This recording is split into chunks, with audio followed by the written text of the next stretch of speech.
known as the McGill Big 3. So Stuart McGill is the leading spine researcher that I'm aware of, and he's done a lot of really cool things in my industry with the research that he's done. There's also a guy named Dr. Aaron Gorsuch. He is considered the squat doctor, or he has something called Squat University. It's a great guy to follow as well, and he's done some pretty good videos on the McGill Big 3. But I wanted to chime in a little bit and talk about these as well, because it's something that I hope that after this video I can get most of my clients doing on a regular basis. If not on their own time, then when they're here in the gym.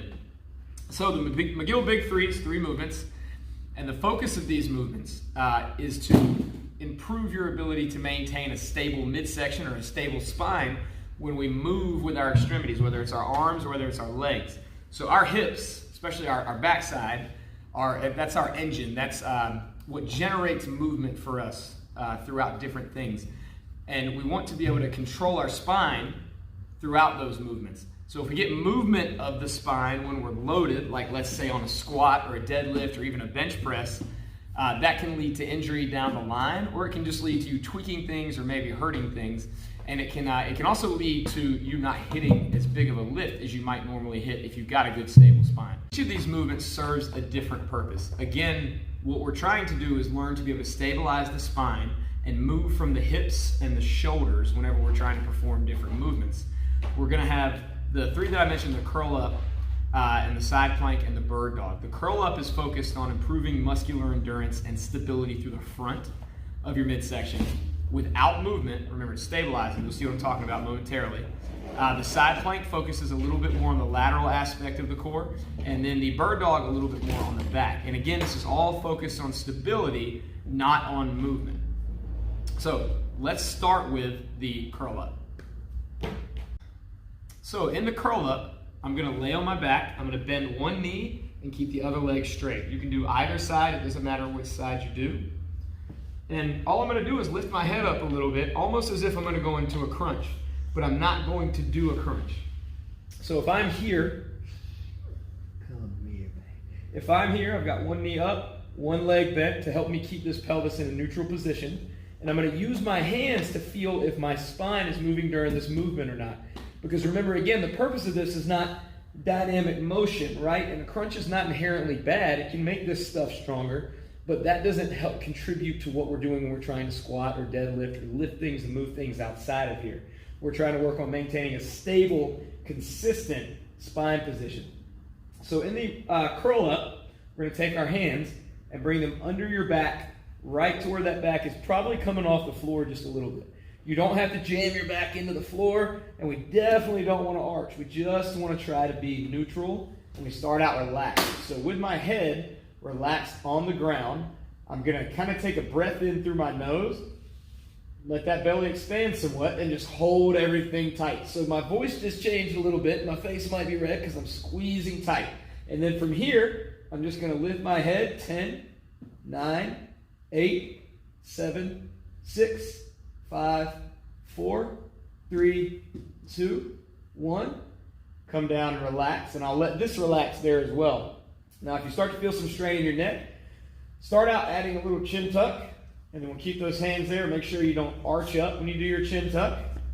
Tuck it in and then come up, and we would count down from 10 again. Remember, holding super tight here and monitoring what's happening with your hands, because if you feel your back start to come up off your hands, then that means you're hyperextending and you move the spine. If you feel your back pressing into your hands, then that means that you're starting to move your pelvis or you're flexing through that lower spine. And remember, the purpose of these movements is to increase stability. Stability generally means we're trying to hold a specific position or keep something stable and strong so that it can bear weight. When we move the spine under a bearing weight situation, that can lead to injury. That can be a major problem. So that's why, like with a squat, we want to keep your back neutral. These movements are going to help keep us stable.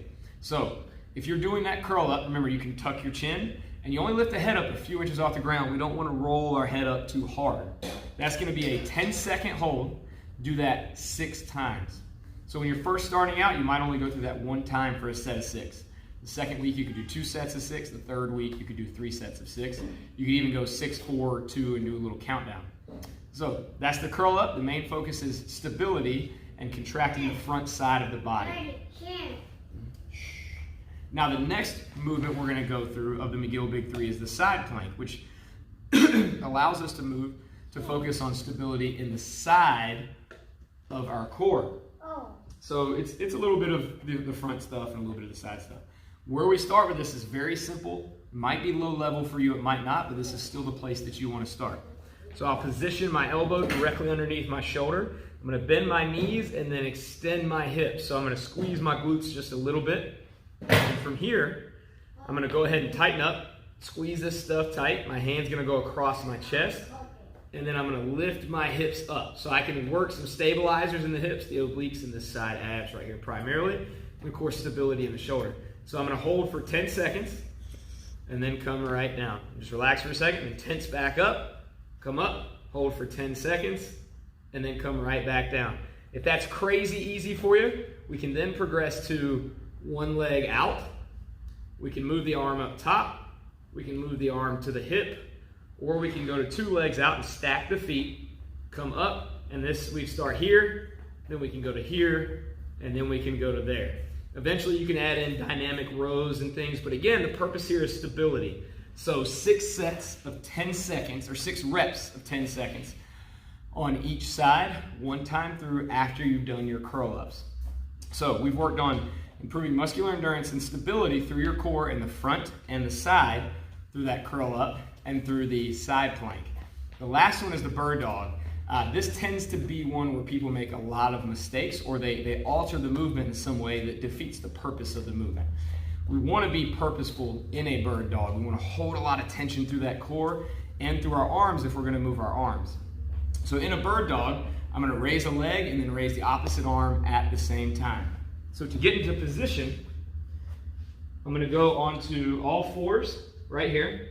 And we want to make sure that we don't arch real heavy, round real heavy, and we don't arch real heavy. We want to come right in the middle. And then from here, I'm going to extend the leg out, and then the opposite arm is going to come up.